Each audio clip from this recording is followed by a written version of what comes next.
Instituto Universitario Panamericano, Extensión Villa Benito Juárez, Unidad 3, Estructura Agraria en México. Nombre del docente, la licenciada Anet María Guzmán Molina. Noveno cuatrimestre. Nombre de la materia, Derecho Agrario. Nombre de los alumnos, Marcela Hernández Martínez y Carla Pascual Chablé. La unidad a tratar es la unidad 3, Estructura Agraria de México. 1. Antecedentes históricos. 2. Carácter capitalista de la agricultura. 3. Politización del campesino. 4. Estructura de clases en el campo. Iniciando con la unidad 3, que es la estructura agraria en México, nos dice que es el concepto de estructura agraria que nos permite a una regulación de las formas de apropiarse y de producir sobre un territorio. Un primer problema, entonces, es el del papel de los distintos agentes sociales en la formulación de ese conjunto de normas y en su aplicación a un territorio concreto.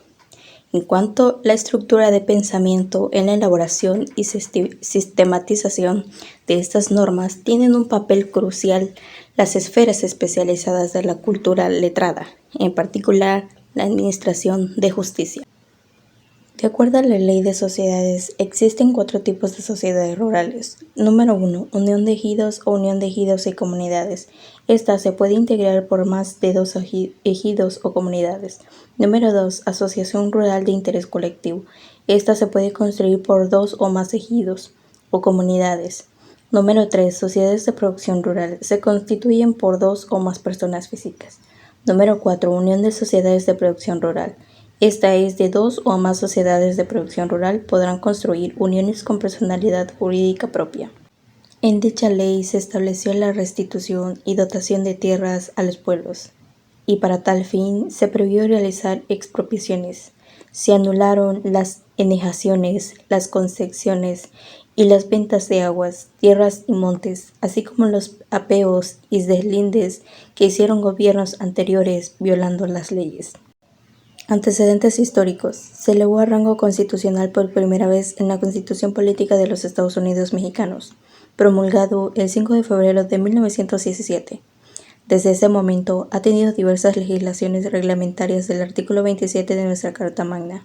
Con el paso del tiempo, la regulación y figuras jurídicas se han modificado con el objetivo de adecuarse a la actualidad del ser humano.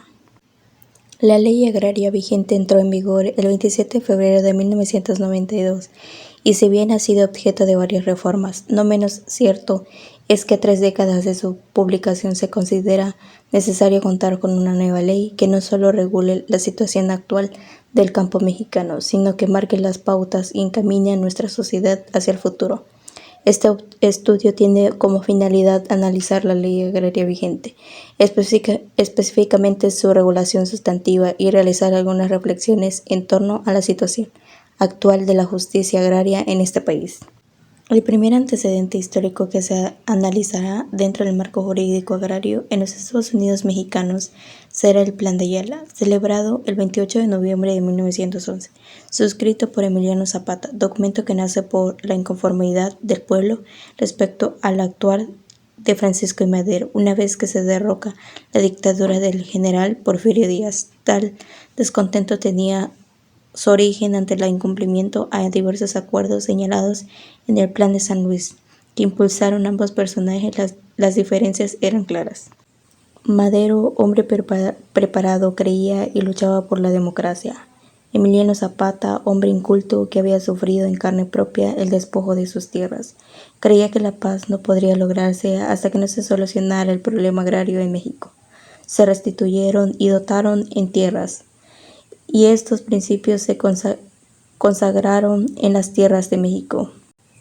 Ley Agraria del 6 de enero de 1915. Fue redactada y promulgada durante el mandato del general Venustiano Carranza.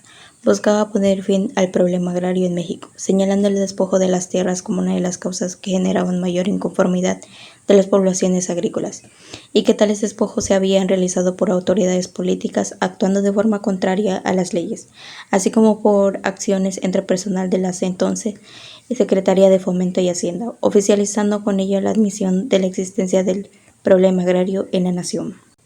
Ya dentro del articulado contemplaba nulas ciertas enajenaciones y concesiones realizadas respecto de tierras, aguas y montes pertenecientes a los pueblos, rancherías, congregaciones o comunidades, establecida la posibilidad de nulificar divisiones o repartos hechos legítimamente, siempre y cuando lo solicitaran 2/3 partes de los vecinos o causahabientes.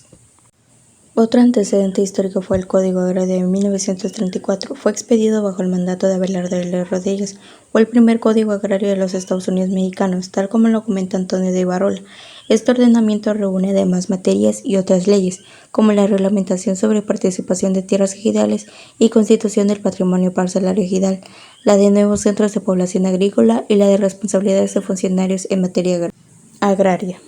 Este código creó nuevas autoridades agrarias a las establecidas en la ley inmediata anterior.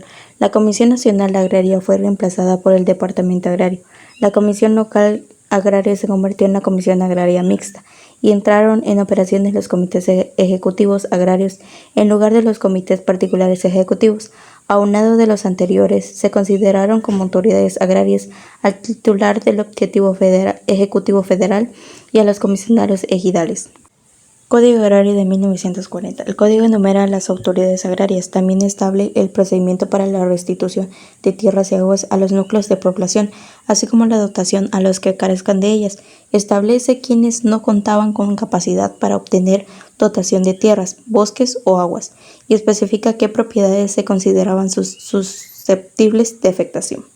La normativa estipuló que la propiedad de los bienes ejidales pertenecía al núcleo de población y que estos serían imprescriptibles, inembargables e intransmisibles, salvo ciertos supuestos, que también preveía. Declaraba nulo cualquier acto que tuviera por consecuencia privar, total o parcialmente, a los núcleos de población de sus derechos agrarios. Se regulaba la sucesión agraria, así como la expropiación de los bienes ejidales. En torno a la capacidad agraria individual, se limitó a los mexicanos por nacimiento.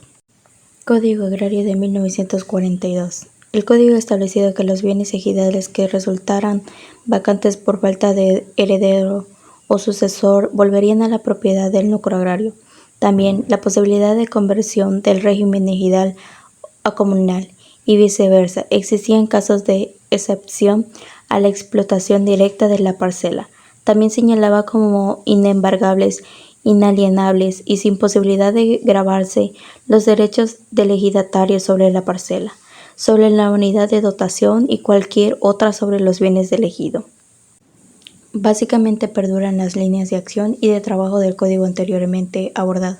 Continúa siendo el presidente de la República la suprema autoridad agraria, pero a diferencia del código agrario anterior, aunque de manera muy limitada, permitía que en forma eventual se contratara mano de obra que ayudara al ejidatario en sus labores. Ley Federal de la Reforma Agraria. Dicho ordenamiento fue publicado el 16 de abril de 1971 y estuvo vigente hasta el 26 de febrero de 1992. Tenía como ejes rectores o temas prioritarios: autoridades agrarias, el ejido, organización económica del ejido, redistribución de la propiedad agraria y responsabilidades. Carácter capitalista de la agricultura. La forma más desarrollada de este tipo de relaciones presupone al propietario privado que da de su tierra en arriendo y recibe la renta del suelo, al arrendatario capitalista que utiliza la tierra arrendada como esfera especial en que invierte su capital y obtiene la ganancia media, el obrero asalariado, sujeto a la explotación del capitalista, arrendatario y del propietario de la tierra.